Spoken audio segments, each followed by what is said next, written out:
My name is Jamie Fraser. I'm the director here at the Albright Institute. It's so nice to see so many of you back after our lecture last week and to see some new faces as well. Please come and say hello after the lecture. We'll have supper, wine. There's even some Hisham-made pastries, which we'll get to all in good time.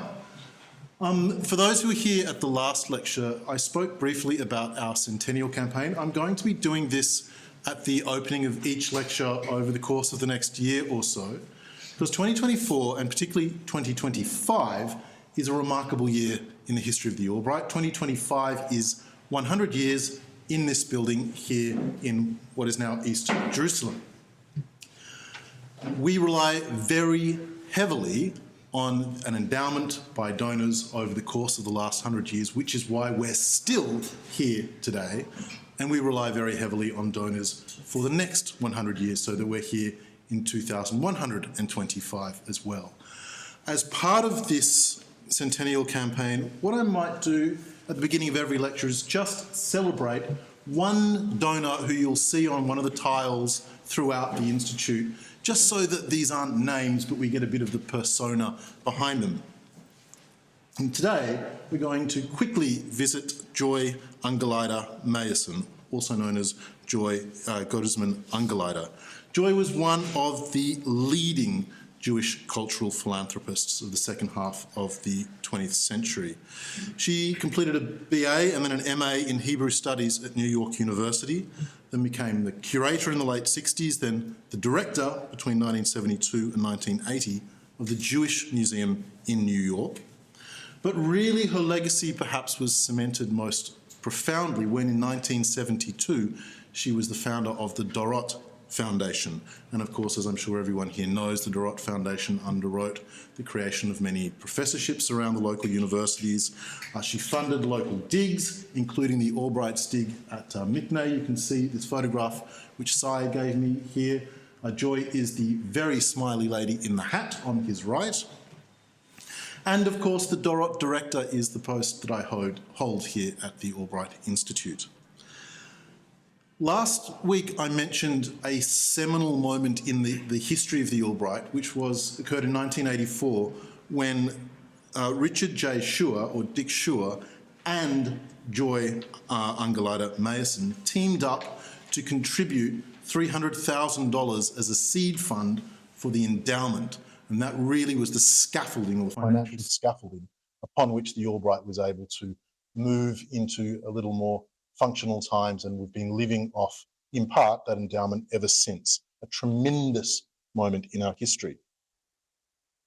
Joy served on the Board of Trustees. When she died in 1994, she was incumbent as the chair of the Board of Trustees of the Albright Institute. And in 2009, when Cy Gittin renovated the hostel for the first time, he quite rightly, I think, named it, as you can see, the Joy Gottesman Ungerleider Hostel. And that's the story behind that plaque. Please consider joining this centennial campaign over the next year. It's a really important thing for us. Moving on. It is a real pleasure to introduce to you tonight one of our fellows, Emily Branton. She is the ECA, the Education and Cultural Affairs Junior Research Fellow, as part of our Fellows program. Emily completed a BA in Religious Studies at Smith College in Massachusetts, and an MA in the Divinity School at the University of Chicago, and she's currently a doctoral candidate at the University of Carolina, Chapel Hill, completing a thesis called Words That Stand in Efficacious Speech in Ancient Israel.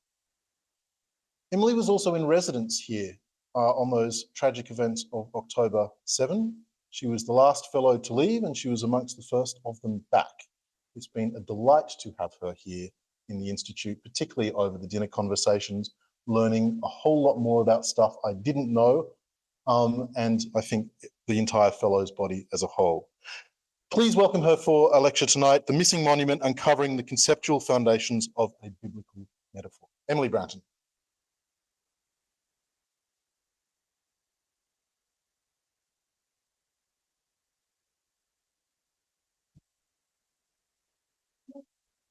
Right.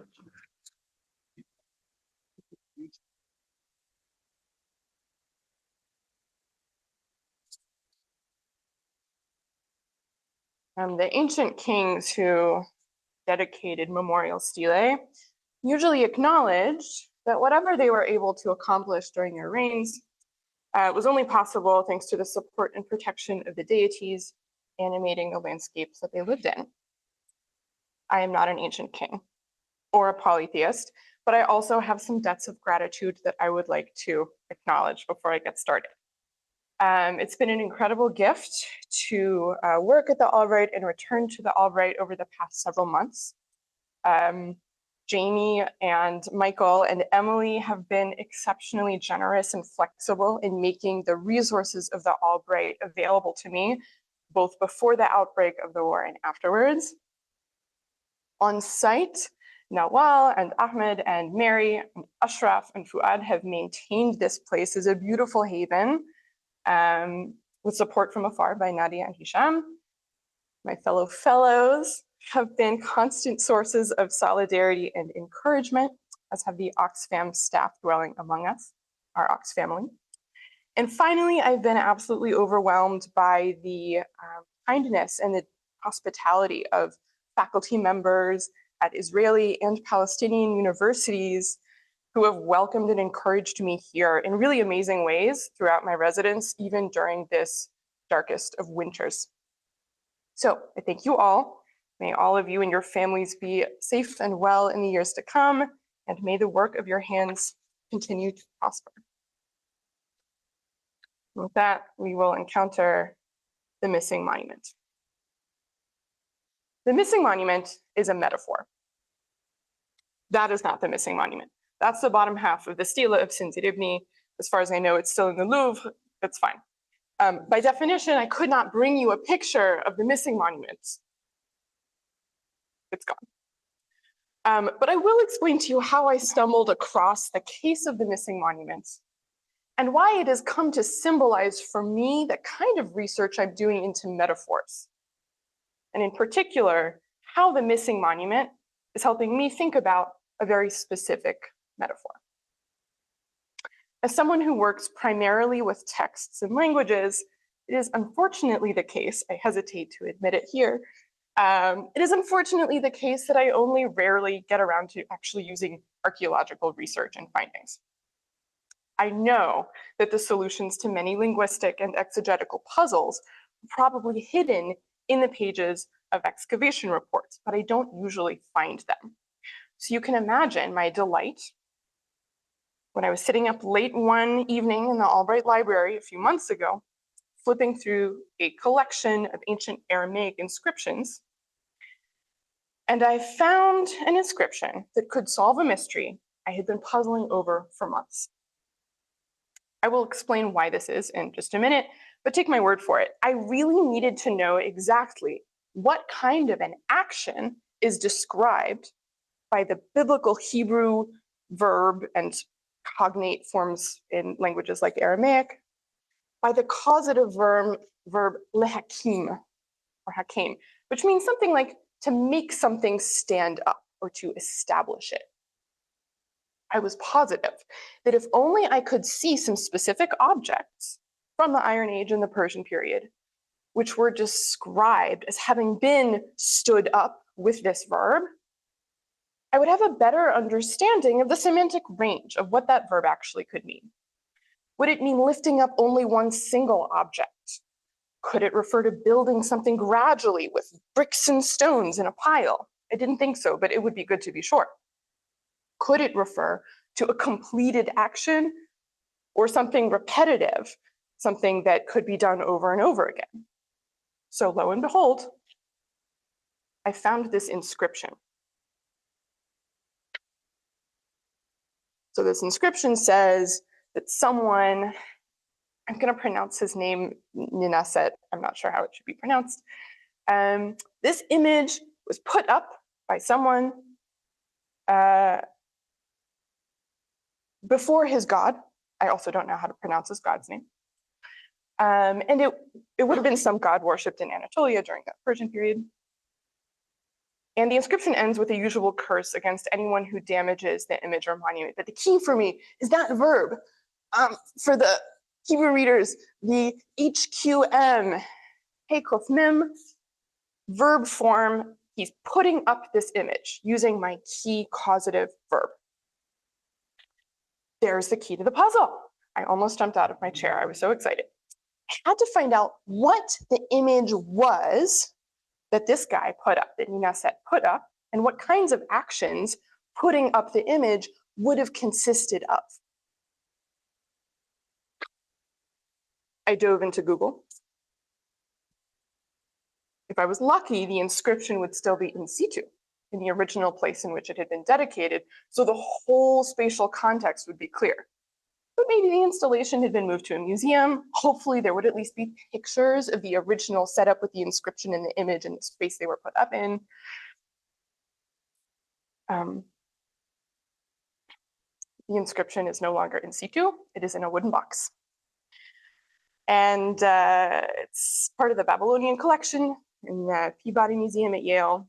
And digging a little further, I found this in the original publication of the inscription.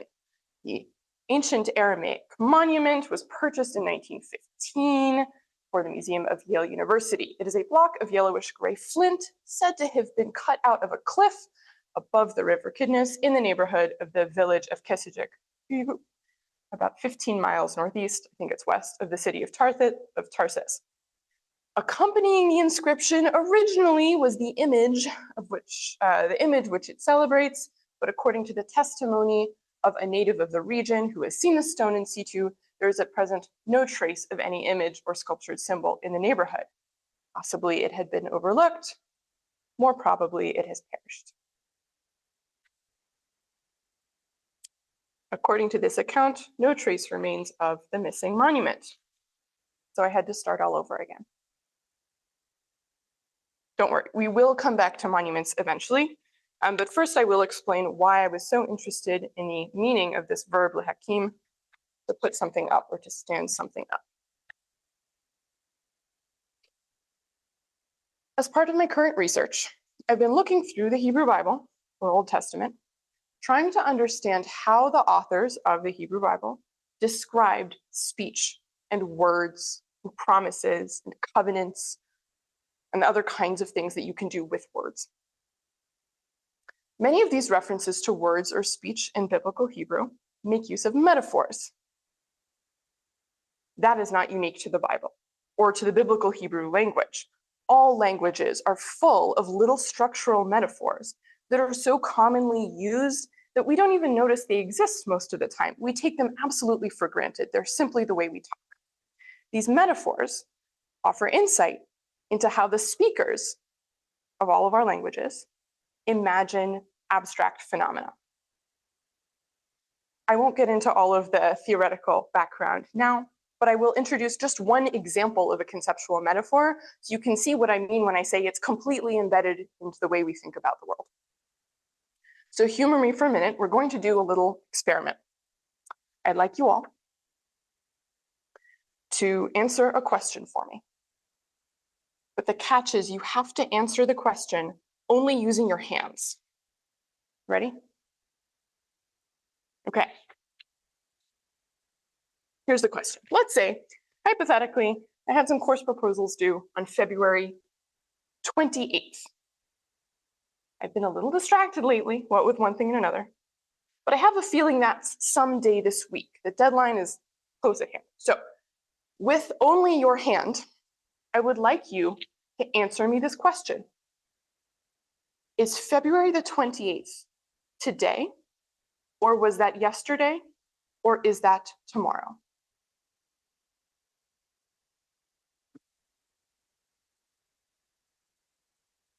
Okay, I'm seeing a lot of this. Bad news for my course proposal. Good news for cognitive linguistics. This is a cognitive metaphor at work. When we're thinking about and describing and teaching children about abstract concepts like time, we use metaphors. And those metaphors often draw on basic physical paradigms like up, down, inside, outside, movement, stillness, and position. With your hands, you deployed a conceptual metaphor that the past is back and the future is in front. These very basic metaphorical mappings, like imagining time spatially as something that can extend behind and ahead of us, these metaphorical mappings are found often across many cultures. For example, most people in the world, as far as I know, describe the past as behind them and the future as ahead of them. But the metaphors are not necessarily universal. They are shaped both by sensory experiences and by cultural traditions transmitted through language.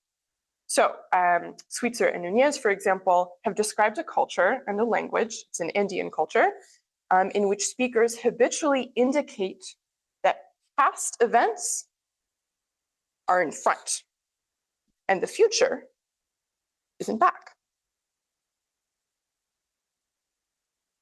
So when we look at the metaphors embedded into ordinary speech and writing, like when I say I'm leaving an unpleasant episode behind me, or I'm looking forward to an exciting event that's in the future, these metaphors can reveal the mental frameworks that my culture, as a speaker of the language I'm speaking, the mental frameworks that we use to represent something as abstract as time.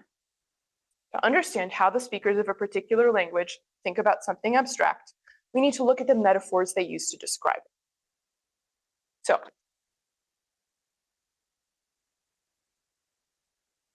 as I mentioned, my research is about how biblical Hebrew speakers described, and therefore how they imagined, the phenomenon of speech. Those are the metaphors I'm looking at. As it turns out, there are a lot of different metaphors, most of which I'm not going to talk about today, that are used in the Hebrew Bible to describe speech, words, utterances, and the effects they have. But one metaphor that biblical Hebrew speakers used to describe speech is the metaphor of words or utterances as objects that could stand up or be put up or upheld. So here are some examples. Plan your plans, but they will crumble. Speak words, but they will not stand. Velo yakum. Grass withers and flowers fade, but the word of our God will stand forever. Yakum le'olam. He made it stand for Jacob as a statute, for Israel as an eternal covenant. Make stand your speech to your servant. To be clear, these are not translated this way if you open up a published Bible. I've used a hyperliteral translation here so you can see the same metaphor is being used in all of these different expressions. Normally we would say something like, he upheld it for Jacob as a statute. Fulfill your speech to your servant. He has made stand his words which he spoke against us. Vayakim.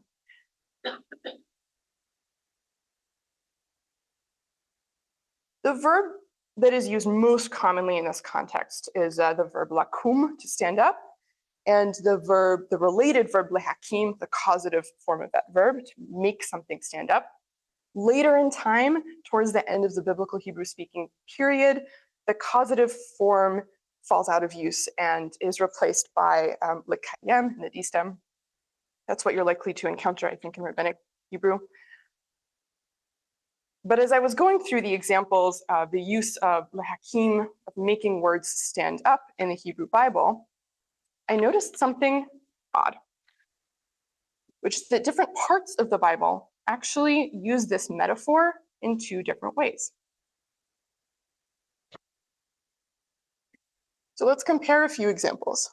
Here, I've used idiomatic translations. These are the kinds of translations that you find in printed English translations of the Bible. But the verb that is bolded is the exact same verb that's used. In one set of texts, which here I've labeled as the P texts for reasons I will explain in a moment, the verb seems to mean something like to establish. I hereby establish my covenant with you. Ani hineni mekim et briti itchem. And God said to Noah, this is the sign of the covenant that I have established, and I will establish my covenant. This is something that's happening right now. The other set of uses of this verb, which I've put here under the category of non-P texts, uses this same causative verb in a different way. In these contexts, it seems to mean not establishing a new promise or covenant, but instead carrying out a promise that has already been made in the past. In order to carry out the word that the God of Israel swore to your ancestors in Deuteronomy, for the sons of Yonadav ben Rechav carried out the commandment of their father in order to carry out his covenant that he swore to your ancestors. In each of these examples, it's clear that the original promise or utterance is in the past. And the hekim, the causatively carrying out, is the thing that's happening in the present. So these are the same verb, apparently the same metaphor, but actually being used in quite a different sense. Why am I calling these P texts and non-P texts? Hope all the biblicists in the room will humor me for a very brief moment. Basically, putting this as simply as possible, most academic Bible scholars believe that some parts of the Hebrew Bible, and specifically some parts of the first 5 books of the Bible, were written by a particular group of people. These texts are called priestly texts because these texts, and by extension, presumably, their authors, seem to be particularly interested in issues relating to the temple and the priesthood and priestly rituals. So when I talk about priestly texts, or P texts for short, I'm talking about the parts of the Hebrew Bible that scholars believe were written by that one particular group of priestly authors. And then by non-priestly or non-P texts, I simply mean any other parts of the Hebrew Bible that don't seem to have been written by that particular group of authors, or in any event, that don't reflect the same concerns and worldview and linguistic patterns as the P texts do. Another technical note for the biblicists, I will note here that I am speaking of P and not H. And I would also note that Ezekiel, I think, uses both the priestly and non-priestly idioms. I haven't totally gone through that yet. And by non-P texts, I obviously mean from the entire Hebrew Bible, not just in the Pentateuch. Well, that's a somewhat confusing usage given how documentary scholarship and discourse has been going on in the field. Okay, apologies to the non-biblicists in the room. The point is, one group of authors, the priestly authors, seems to have used a different version of this metaphor of standing up speech acts than the non-priestly authors did.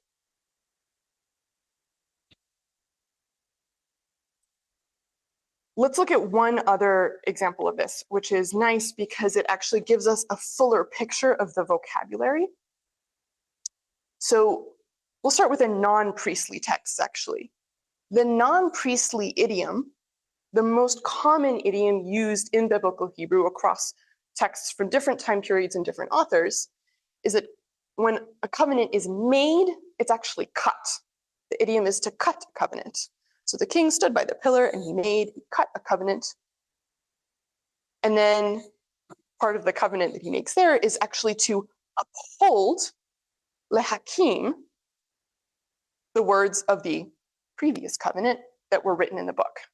So in the non-priestly idiom, to make a covenant is to cut a covenant, and to stand or uphold a covenant is to carry out its entailments. We see something different going on in the priestly texts.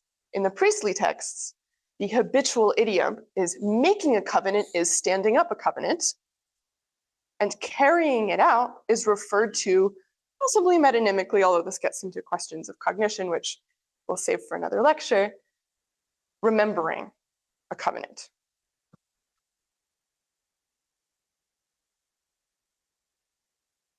One thing you might reasonably wonder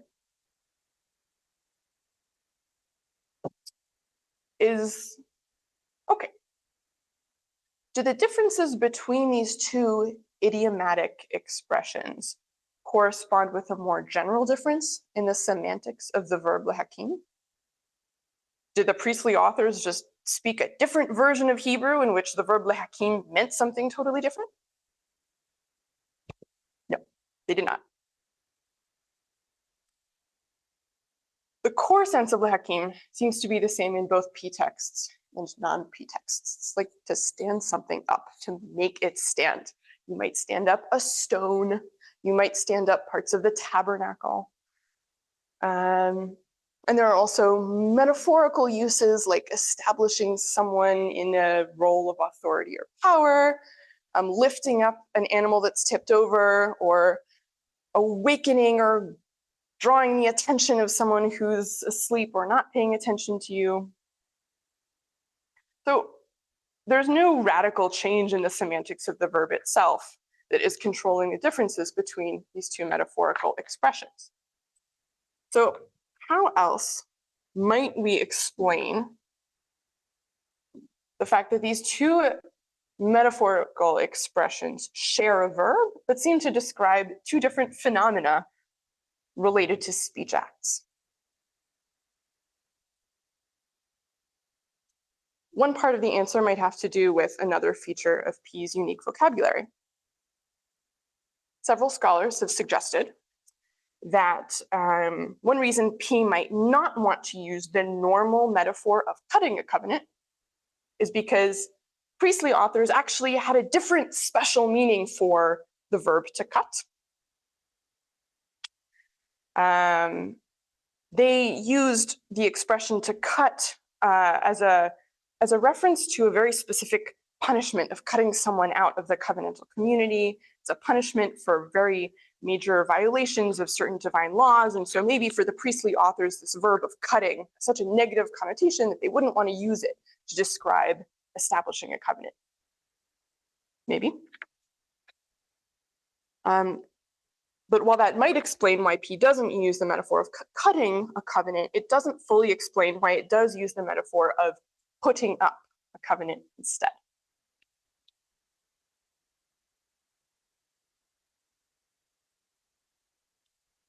So there seems to be a different metaphorical logic at play. P is imagining something different with the idiom of lehakim brit than other biblical authors do.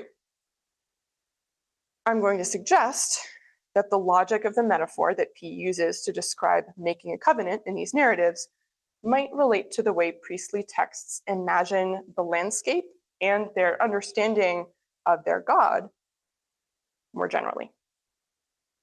Now listen, I know this might seem a little silly, but remember the starting premise of this talk, okay? Metaphors are connected to the way that we conceptualize things on a very fundamental level. Metaphors are not merely superficial poetic flourishes. They reveal how we actually think about things.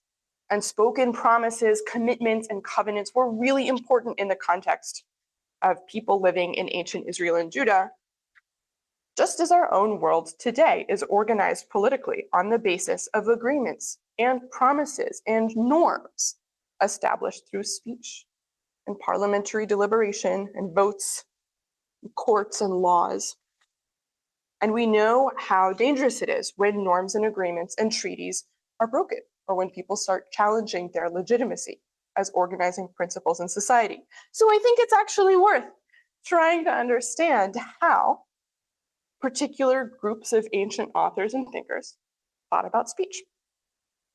It might help us see from a new angle how we ourselves think about speech acts.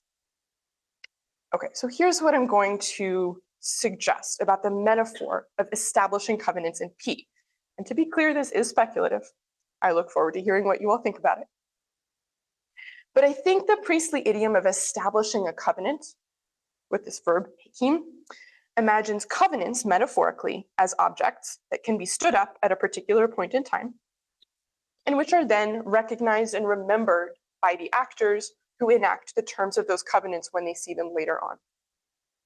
And there is a conceptual resonance here with the material cultural phenomenon of the stela and the way that the priestly authors in particular imagined their God.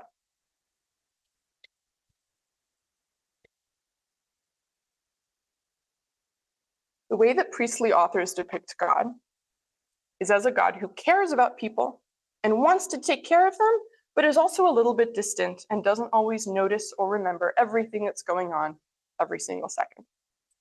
So there are two different versions of the story of Noah's Ark woven together in the Bible, but this version of the story, from the priestly point of view, makes this particular theology really clear. So God sees the earth and, oh, look at that.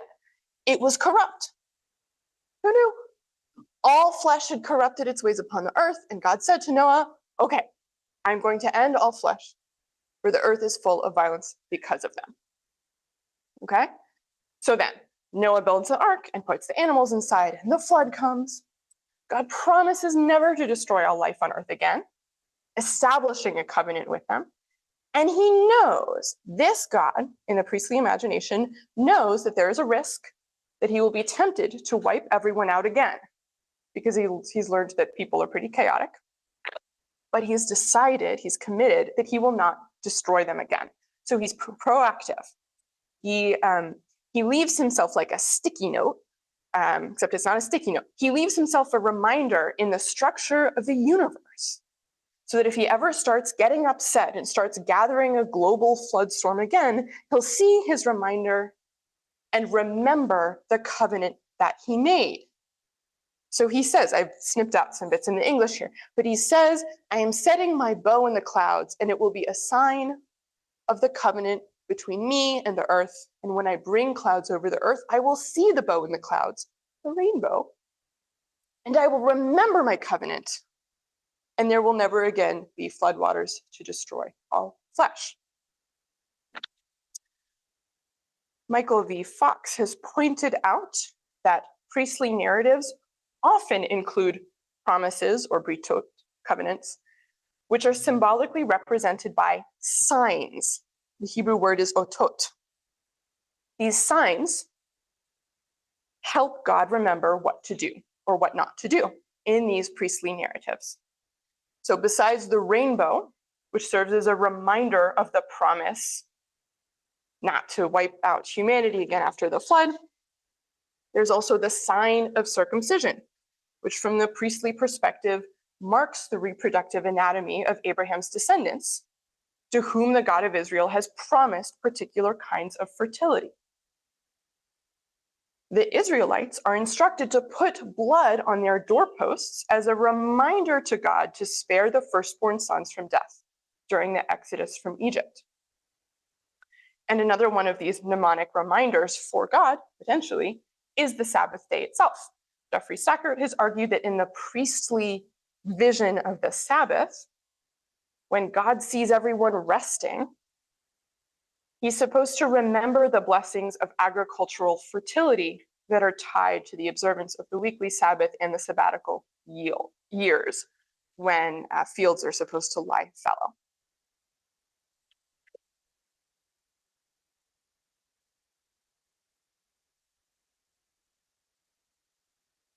So in light of this ongoing concern with visual symbolism and the marking of a landscape in ways that are designed to support divine memory, it might make sense that priestly authors imagine a covenant as something that stands or something that can be stood up, like a kind of memorial stela. Now, there were many kinds of stelae and statues and memorial structures put up all across the ancient Near East, just as we have many such things in the world today.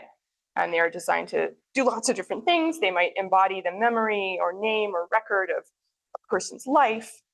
They might commemorate a major event, a treaty, a battle. And you might say that I'm overreading this. Maybe the priestly covenant and the material cultural phenomenon of the stela are both drawing on a much more basic metaphorical association between verticality and efficacy. If it's standing, it's alive, it's working, it's doing what it's supposed to. Just like a person who is standing is sometimes more alive and active than a person lying on the ground. I will concede that that is possible. But I think that this thought experiment of asking what kinds of objects ancient Israelites might have imagined as being like covenants can yield some other useful insights. And so I'm going to push this one step further. The non-priestly idiom of enacting a covenant with the term hakim, to stand up or to uphold, is actually, to my mind, the stranger one. Even though it's the more common one, it's found in a wider range of texts within the Hebrew Bible.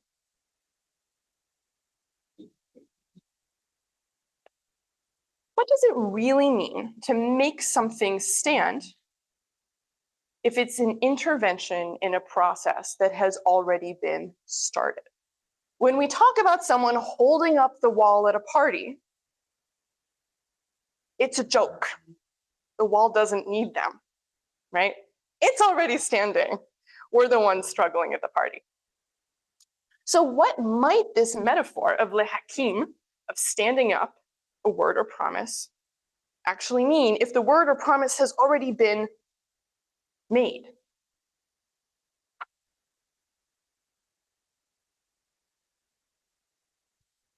Back to the pictures.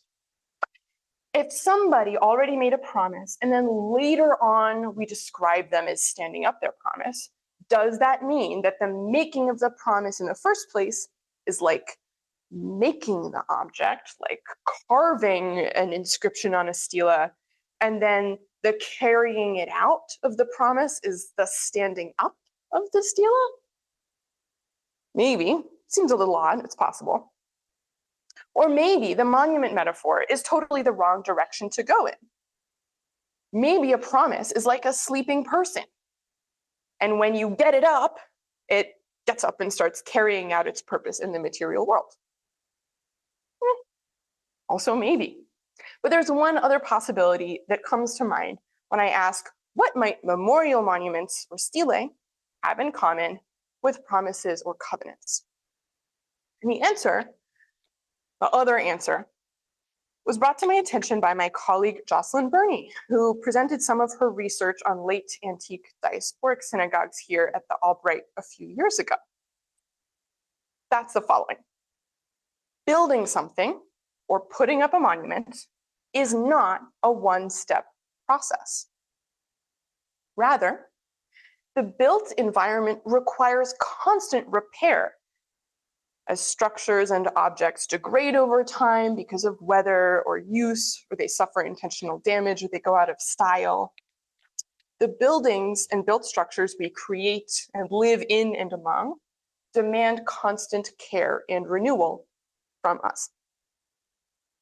The fact that monuments and stelae require ongoing care is made plain by the inscriptions on many of the monuments and stelae we find from the ancient Near East, many of which specifically demand that the people encountering them care for them and maintain them in various ways, by repairing damage, refreshing faded inscriptions, or standing them up if they have been tipped over.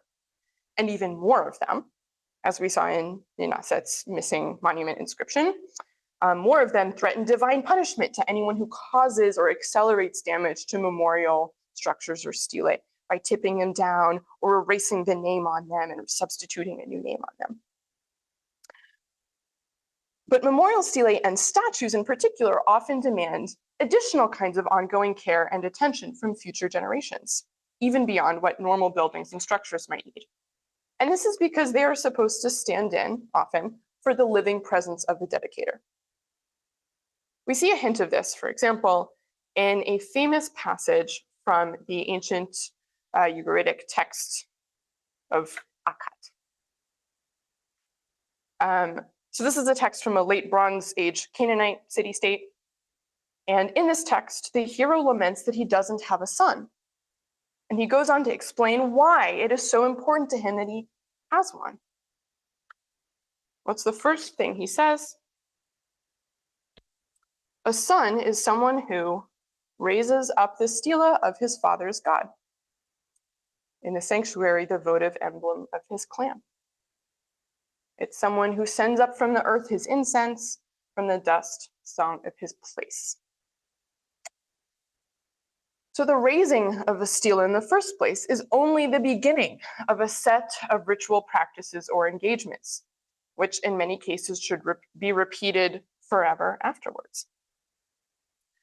One of the other Aramaic inscriptions I eventually found in my quest through this corpus in the Albright Library those many months ago, an inscription which also uses the verb came to describe the putting up of the monument in question, also describes a kind of ritual that the dedicator expects will take place after his death. I've excerpted it here. It's a really long inscription. But part of it, Hanamua says, he's lifted up this statue for Hadad, his god. And he describes a particular ritual that he imagines taking place after his death. Whoever of my sons seizes the scepter and sits on my throne and maintains power and sacrifices to this Hadad, the son should say, "May the soul of Panamua eat with you." And that's the dedicator, the king who's dead. "May the soul of Panamua drink with you. May he remember eternally the soul of Panamua with Hadad." Hadad is the god. "May he give the sacrifice to Hadad."